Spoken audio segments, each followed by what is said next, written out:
Obrigada, professor João. Por favor, Otávio, as suas lembranças. Obrigado, Candice.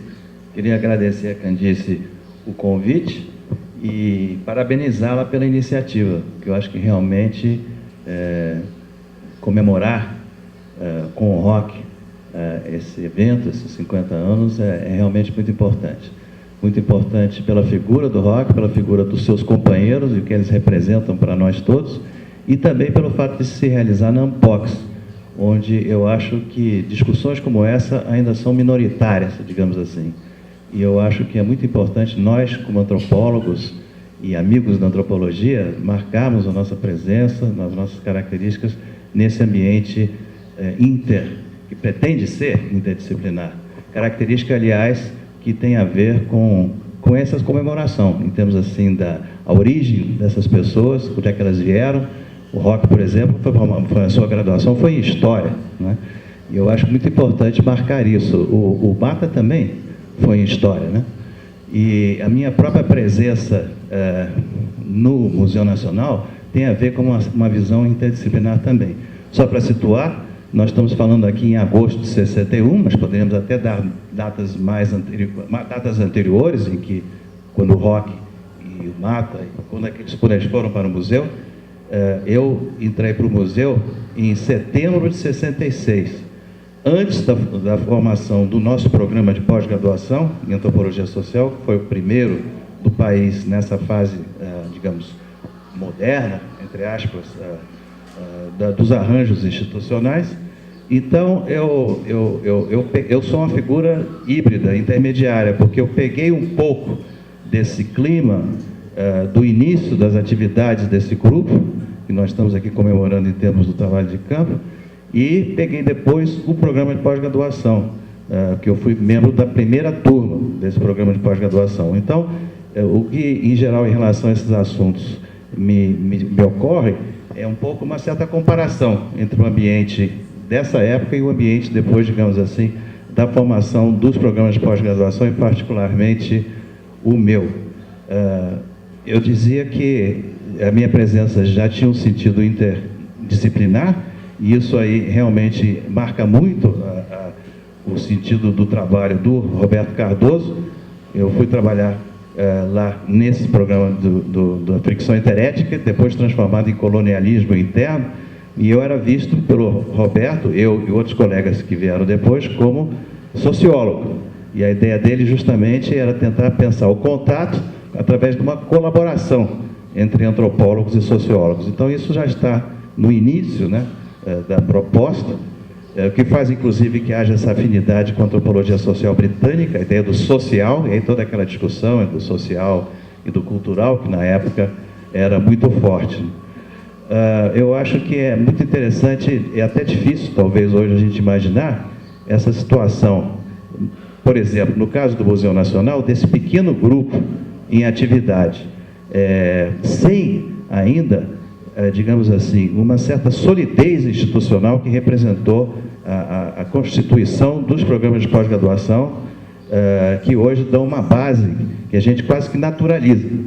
Na verdade, antes disso, a escala era muito menor, eram grupos muito menores de pessoas.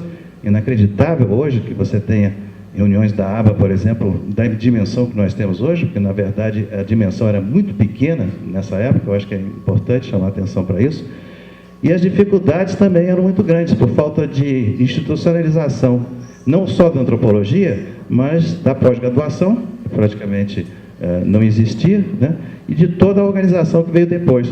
Eu acho que é interessante chamar a atenção, por exemplo, que todo esse período que foi lembrado aqui, boa parte dele, o Roberto, por exemplo, ele não tinha o título de doutor. Ele só veio a se tornar doutor quando eu já estava no museu. Então, todo esse período não tem aquele tipo de pré-condições que nós hoje naturalizamos e que achamos tão importantes, né? Ao mesmo tempo, acho que exigia do Roberto, exatamente pela falta de uma certa solidez institucional, olhando para trás hoje eu penso isso, digamos assim, uma certa característica de disciplinador, né, para conseguir realmente imbuir esse grupo de estudantes, na verdade, em certo sentido, eram estudantes de um ethos de pesquisa, de um ethos antropológico, sem um apoio, sem já uma tradição consolidada. Eu acho que isso talvez, inclusive, explique um pouco algumas das tensões, porque eu acho que, geralmente a gente não fala disso, mas esses pequenos grupos, eles também são muito propícios à criação de situações de tensão. Então, havia tensões. Por exemplo, essa bifurcação a que o João se referiu, passava não só por uma discussão teórica, muitas vezes alcançava um certo plano pessoal até.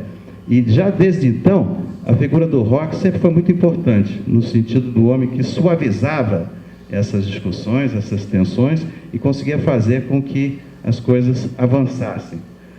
Graças, inclusive, ao seu bom humor inacreditável, né? A sua perspicácia, a sua sagacidade e a capacidade de transformar, de transfigurar as situações que estavam sendo vividas. Eu acho que esse papel do Rock, que é permanente entre nós, né? Desde essa época até hoje, ele tem esse papel para nós, né? Esse papel realmente de conseguir dar a volta por cima das situações, das tensões, dos conflitos, é muito importante. Isso também me faz pensar a figura, digamos assim, de tio que o Rock teve para mim, porque eu quando entrei no museu, eu entrei como auxiliar de pesquisa do Roberto Cardoso. Entre parênteses, uma coisa que eu também queria mencionar em relação a essa falta de institucionalização e o papel do Roberto, é muito interessante o papel do Roberto na criação de relações com as agências governamentais nessa época, para conseguir criar, digamos assim, vínculos e apoios, que ele não encontrava, inclusive, na própria universidade, onde a pós-graduação era uma coisa muito marginal. Não havia, a universidade não estava voltada para a pós-graduação e mesmo para a pesquisa até certo ponto. E o Roberto conseguiu. Eu gostaria um dia que a gente fizesse pesquisa no CNPq, mas pode ser que alguém já saiba, sobre a história da relação do Roberto com o CNPq, que eu acho que foi pioneira em termos assim da entrada das ciências sociais no CNPq. E eu, por exemplo, acabei sendo também bolsista do CNPq, ainda na década de 60, quando o CNPq ainda funcionava no Rio de Janeiro, e tudo era numa escala menor.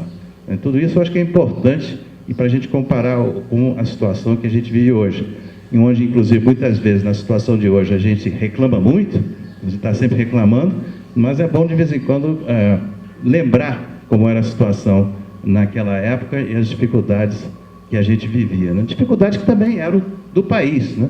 Era impensável, por exemplo, hoje as viagens aéreas se fazem hoje com a facilidade que se faz, né? Tudo era realmente, até em lombo de burro, né? Vocês viram aí uma das fotografias que a Candice trouxe, né? E algumas dificuldades desse tipo. Aliás, devo dizer que essas dificuldades, até certo ponto, também faziam parte da iniciação, né? E eu fico me perguntando, na medida em que essas dificuldades aparecem, o que as substitui? Porque há um lado realmente um tanto estoico, digamos assim, da atividade na época, que eu acho que nos marca e faz com que a gente consiga, e faz com que realmente essa experiência seja tão marcante para nós, exatamente essa situação.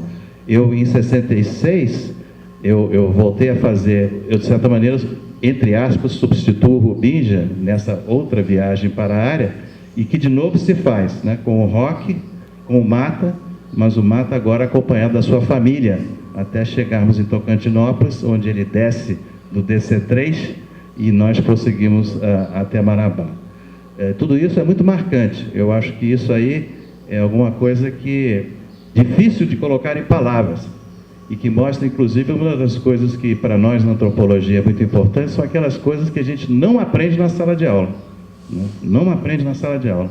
E eu acho que a própria falta de institucionalização ou de escolarização, eu diria, da nossa atividade naquela época, talvez ajudasse, com ou sem aspas, a que se desse essa ênfase nessa atividade de pesquisa, que também não era uma atividade talvez tão individual como se tornou depois com o tempo, né?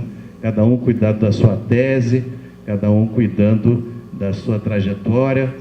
E nessa época havia uma ênfase, digamos assim, no grupo, né? Eu acho que exatamente isso que o Roberto marcou, a presença dele no museu. Essa atividade era muito de grupo, e eu, que faço parte desse grupo intermediário, tínhamos também, de certa maneira, esse nosso grupo de pessoas que já estavam no museu, mas não na pós-graduação, que ainda não tinha surgido. Eu, Wagner Neves Rocha, e a Giralda, né? e nós começamos a ter atividades e relações. O rock, dentro dessas programações do Roberto, acabou dando curso para nós de organização social e parentesco. Então, foi aluno do rock num curso dentro do museu, informal, não contava ponto para nada, mas foi extremamente importante para nós, e que depois a bibliografia, de certa maneira, serviu de referência, me parece, para a antologia que ele acabou publicando numa coletânea, que eu era um dos diretores. Então é isso. Eu acho que a ida ao campo com o rock realmente me marcou para sempre. E eu não consigo colocar isso em palavras, porque realmente é só mesmo no dia a dia. O rock consegue, porque ele consegue fazer isso através do humor, através da capacidade de relembrar as coisas com uma capacidade muito grande de memória, inclusive, né? Então eu acho que eu fico por aqui. Eu queria saudar esse acontecimento. Eu acho que nós queremos ouvir o rock. Quem sabe depois a gente pode retornar, a audiência pode também colocar as suas questões. Mas eu acho muito interessante isso, porque como eu já tentei fazer isso em uma conferência anterior, mas eu acho que ainda está para ser feita uma coisa mais sistemática, uma comparação entre esse ambiente de trabalho desta época e o ambiente de trabalho que nós vivemos hoje. Sem nostalgia, né? Porque evidentemente a gente tem que reconhecer que os avanços foram enormes, né? E não há como se voltar atrás no tempo, né?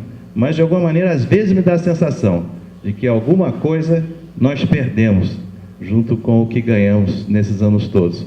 E eu acho que trabalhos como esse de rememória são importantes talvez para quem sabe a gente possa fazer esse esforço titânico de juntar o que há de melhor nesses vários momentos do desenvolvimento da antropologia. Eu queria saudar a apresentação que o João fez.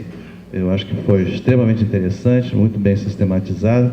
Eu acho que isso justamente é que permite que eu fique por aqui, para que a gente possa ouvir o rock. Obrigado.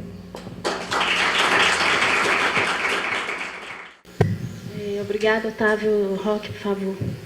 Bom dia, então. Eu queria, em primeiro lugar, agradecer a minha querida colega que organizou essa reunião. Infelizmente, o Herda Mata e o Melati não puderam estar aqui, né, para lembrar de um tempo, como o Otávio acabou de falar, que um tempo que era um outro tempo, né?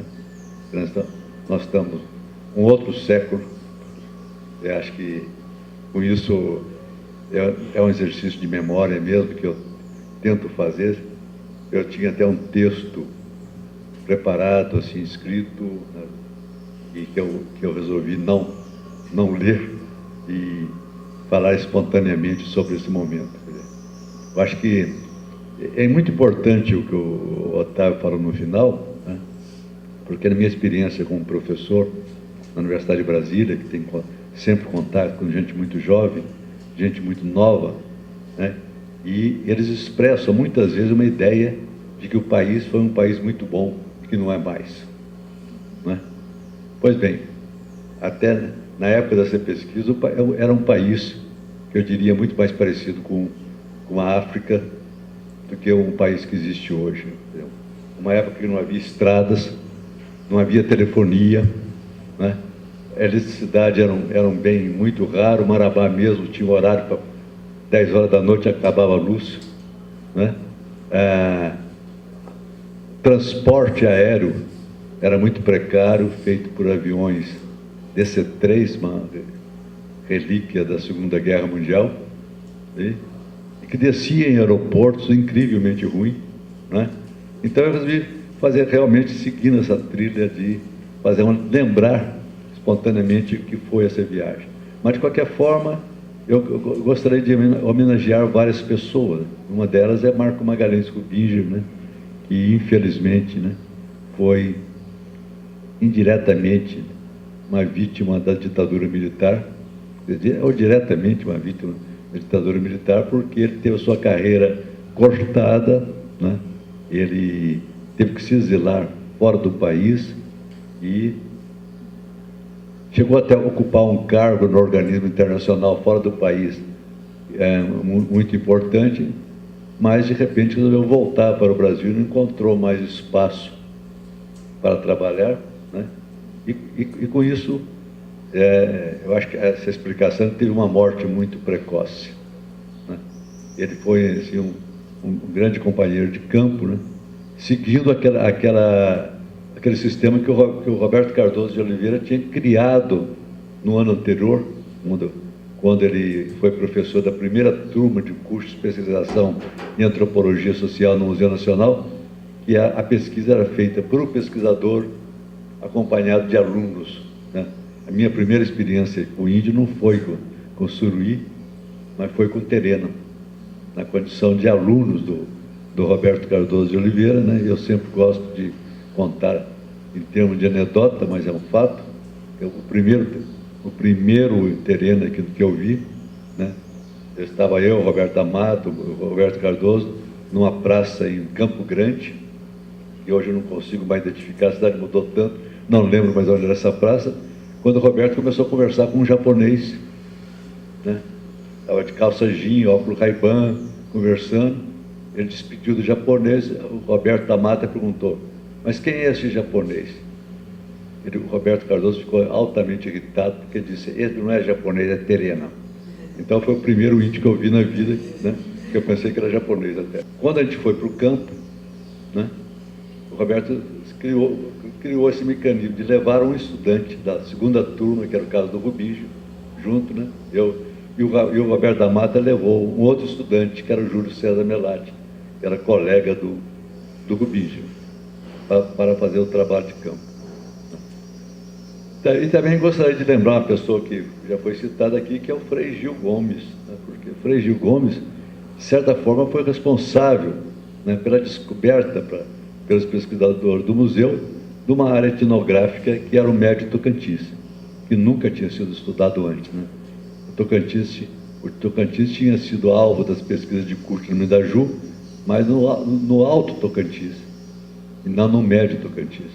No Tocantins goiano, quando ele teve com o Craho, né, a Pinagé, o curso no Mindaju, mas ninguém sabia da existência desses grupos, até quando o Frei Gil apareceu no Museu Nacional e resolveu sugerir que a gente fizesse uma pesquisa de campo lá.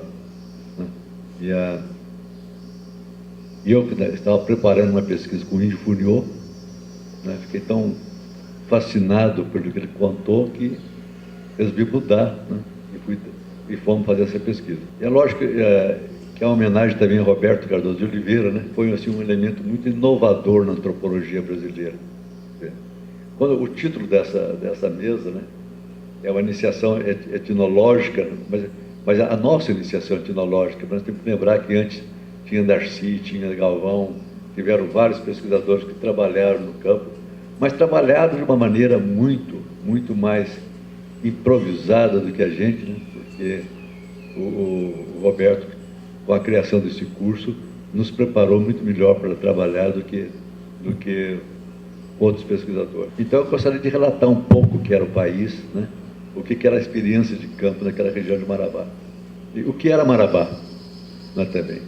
Porque a gente saiu do Rio de Janeiro, em 1961, né, numa viagem, e as pessoas reclamam da viagem para Caxambu, né, numa viagem que a gente pegou um avião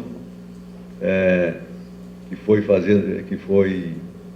até Goiânia, praticamente gastamos quase um dia para chegar em Goiânia de avião, né, do Rio de Janeiro, pernoitamos em Goiânia, depois continuamos num avião da Real Transporte Aéreo, que era um avião DC-3, o antigo C-47 da Segunda Guerra Mundial, carregava no máximo 20 ou 28 pessoas, e fomos descendo em várias localidades, Porto Nacional, Pedro Afonso. Em cada lugar que ele descia, eram campos de pouso altamente improvisados, praticamente numa rua, casa de lado, o avião descia, aquela multidão ia lá ver, né?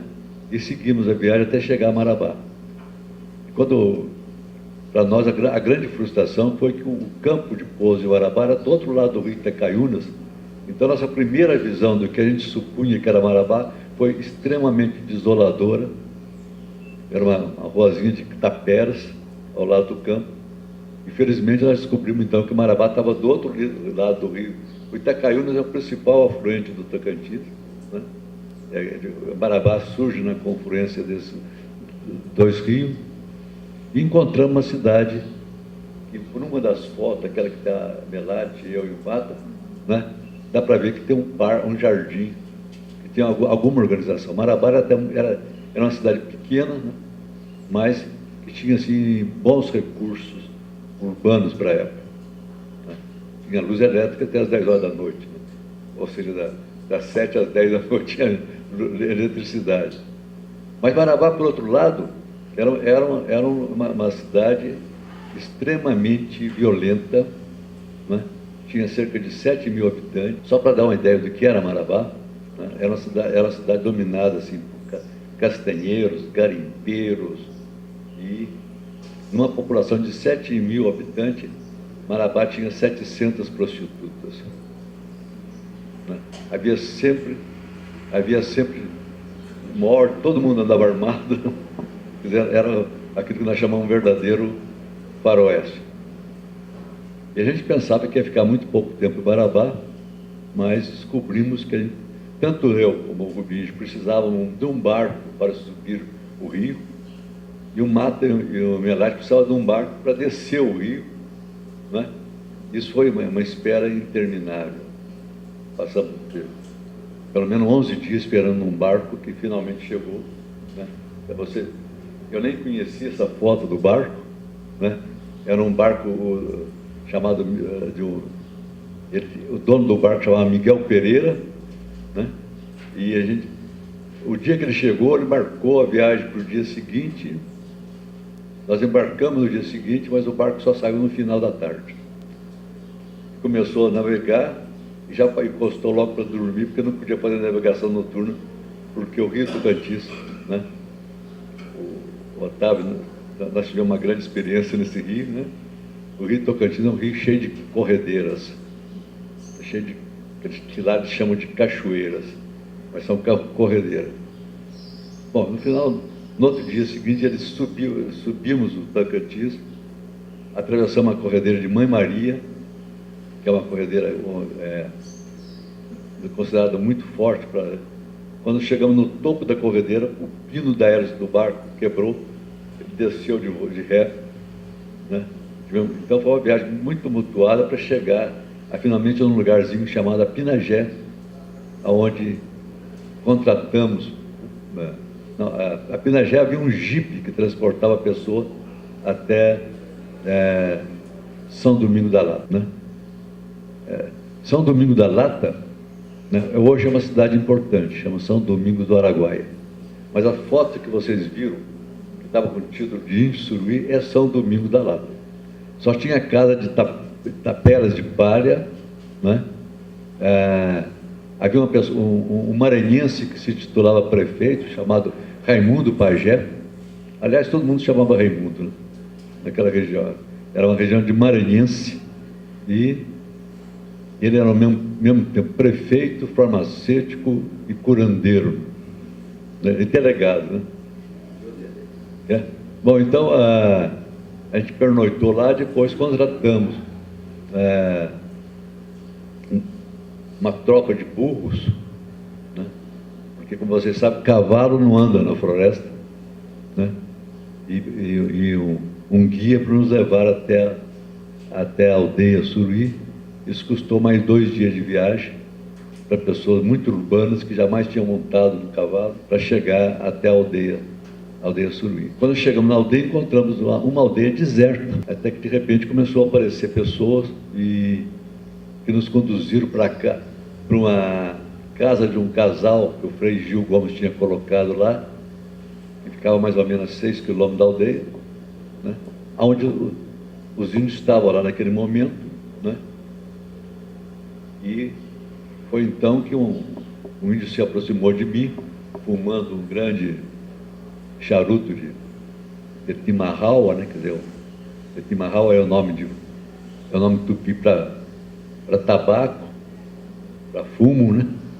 Uma vez um repórter da Globo viu isso, começou a falar: olha que coisa maravilhosa, Etimarraua, né? Como se fosse uma substância mágica que ninguém conhecia, mas não é nada mais que folhas de fumo enroladas e fez um processo de defumação, assim, para espantar os maus espíritos que provavelmente nos acompanhavam, né? Aí que eu conheci pela primeira vez Coariquara, que era um chefe jovem, como o Otávio frisou, porque ele, no ano anterior, né, quando houve de fato o primeiro contato do Suruí com os brancos, porque Frei Gil Gomes, como o Otávio frisou, desde 1952, Otávio achei frisado, desde 52 ele fazia tentativas de contato. Ele chegava na aldeia, a aldeia estava deserta, ele deixava presentes, né? Mas quando chegou em 1960, né, um aventureiro qualquer conseguiu se instalar na aldeia, né, tentando transformar os índios como caçadores, o que resultou de uma grande epidemia de gripe, né? Essa grande epidemia de gripe dizimou 2/3 da população em uma semana. Quer dizer, eram 126, né? Passaram para 40 pessoas. Quer dizer, que foi realmente, né, o que aconteceu na América toda, com a chegada do branco, né? Quer dizer, nós que estamos voltando no primeiro encontro de antropólogos brasileiros e mexicanos no México, que se realizou em setembro, né? A gente está muito consciente que não foram 300 heróicos espanhóis que dizimaram uma população de 1 milhão de asteca, mas a gripe, a varíola que ele levou que fez isso.